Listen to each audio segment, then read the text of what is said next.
Assalamualaikum warahmatullahi wabarakatuh.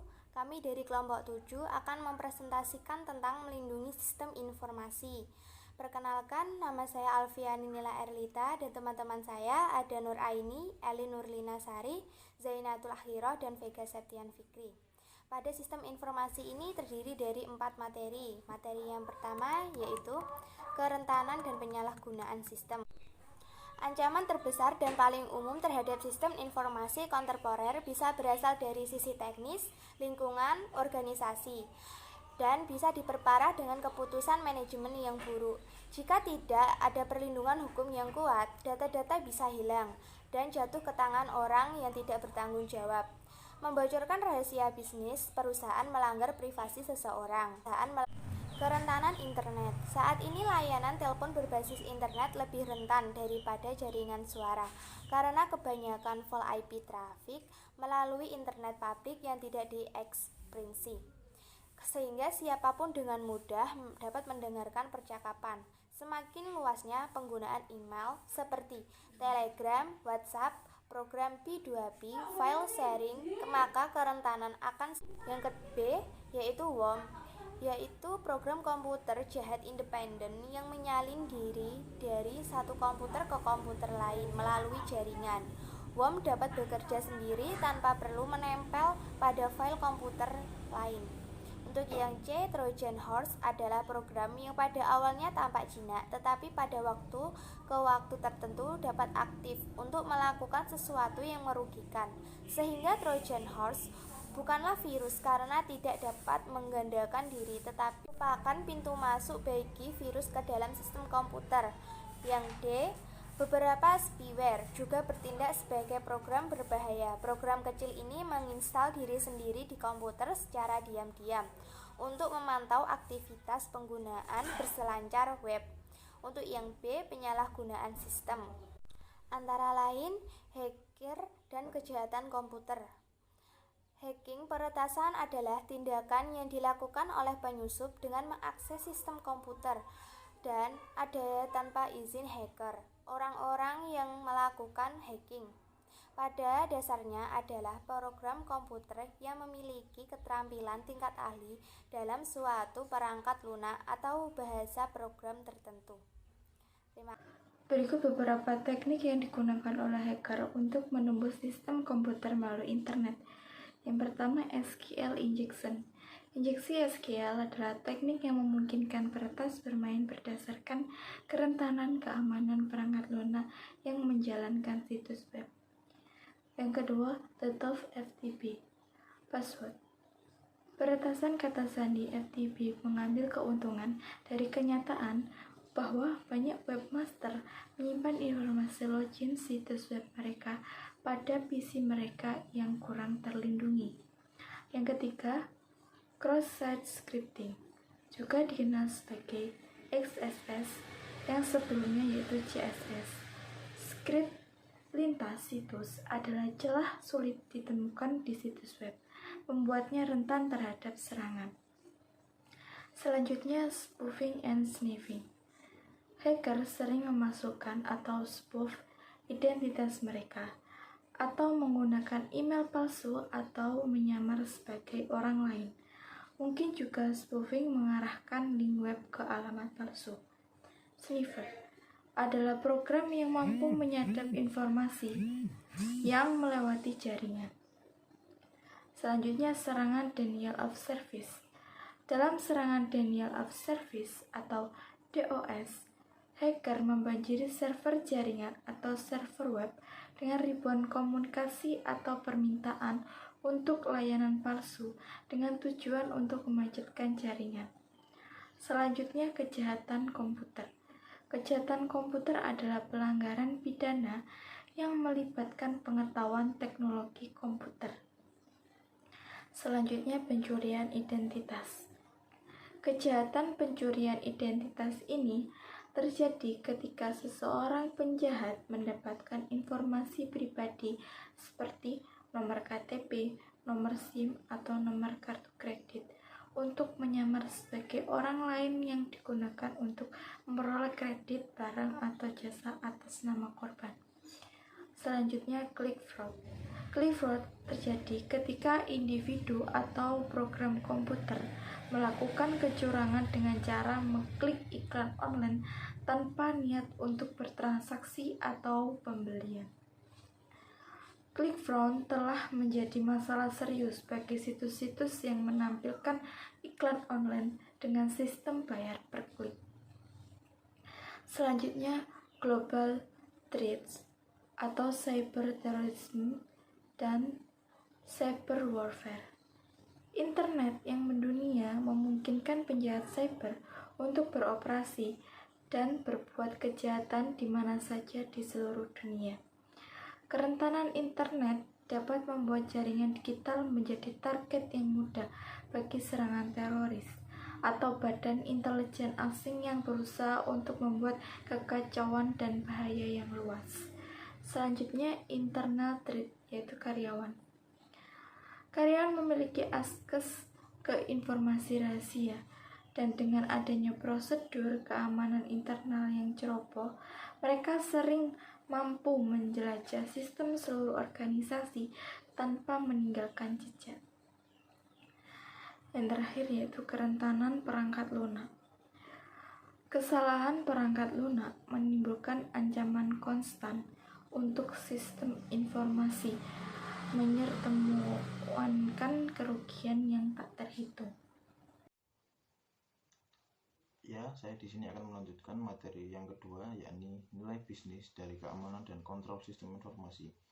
Yang pertama, hukum dan regulasi yang dibutuhkan untuk mengelola rekaman elektronik. Perusahaan wajib mempunyai kewajiban hukum untuk meminimalkan retensi, resiko, dan menjamin keamanan penyimpanan catatan elektronik guna melindungi privasi. Yang kedua, bukti elektronik dan forensik. Keamanan kontrol dan manajemen catatan elektronik telah menjadi penting ditanggapi dengan tindakan hukum karena banyak bukti mengenai pencurian rahasia dagang, penipuan saham, dan kejahatan komputer, dan banyak kasus perdata tersimpan dalam bentuk digital. Forensik komputer adalah sekumpulan fakta ilmiah, autentikasi, pemeriksaan, dan analisis data yang dilaksanakan atau diambil dari media penyimpanan komputer dalam sedemikian rupa sehingga informasi dapat digunakan sebagai bukti di pengadilan. Materi yang ketiga adalah kerangka kerja untuk pengamanan dan pengendalian sistem informasi. Yang pertama, keamanan sistem informasi. Tidak ada jaminan bahwa sistem informasi dapat selalu diandalkan dan aman, bahkan dengan alat keamanan terbaik pun, kecuali jika diketahui di bagian mana perusahaan paling berisiko dan apa yang mengendalikan untuk melindungi sistem informasi. Yang kedua, kontrol sistem informasi. Kontrol sistem informasi meliputi baik kontrol manual maupun kontrol otomatis, dan terdiri dari kontrol umum dan kontrol aplikasi. Kontrol umum mengatur desain, keamanan, dan pengamanan program komputer dan keamanan file, sedangkan kontrol aplikasi dapat diklasifikasikan sebagai kontrol masukan maupun kontrol pengolahan dan kontrol pengeluaran. Yang ketiga, penilaian risiko. Pelaku bisnis perlu memperoleh pemahaman risiko yang mereka hadapi, walaupun tidak semua risiko dapat diantisipasi. Setelah melakukan penilaian risiko, maka pembangunan sistem lebih diutamakan pada titik kontrol yang paling rentan dalam mengantisipasi kerugian. Kebijakan keamanan terbagi menjadi dua, yaitu yang pertama Acceptable Use Policy atau AUP, merumuskan penggunaan sumber daya informasi perusahaan yang dapat diterima dan peralatan komputasinya termasuk komputer desktop dan laptop, perangkat nirkabel, telepon, dan internet. Yang kedua, Security Policy juga meliputi kebijakan untuk pengelolaan identitas. Pengelolaan identitas dapat dilakukan dari dua sisi, yaitu dari proses bisnis dan dari perangkat lunak yang mengidentifikasi pengguna yang valid dan mengendalikan akses ke sumber daya sistem. Materi selanjutnya yang keempat yaitu teknologi dan alat untuk melindungi sumber informasi. Manajemen identitas dan autentikasi. Perusahaan besar dan menengah memiliki infrastruktur teknologi informasi yang kompleks. dan sistem yang berbeda masing-masing dengan mengatur sendiri pengguna.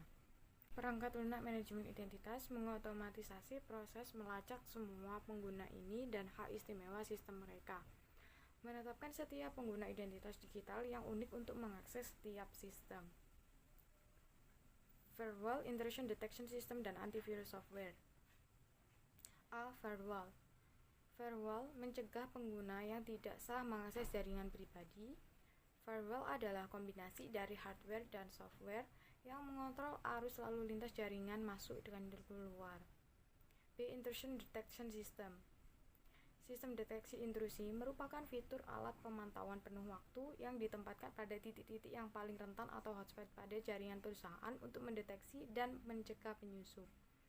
Sistem ini akan menghasilkan alarm yang menemukan peristiwa atau anomali yang mencurigakan. Antivirus dan anti-spyware software. Perangkat lunak antivirus dirancang untuk memeriksa sistem komputer dan drive terhadap kehadiran virus komputer.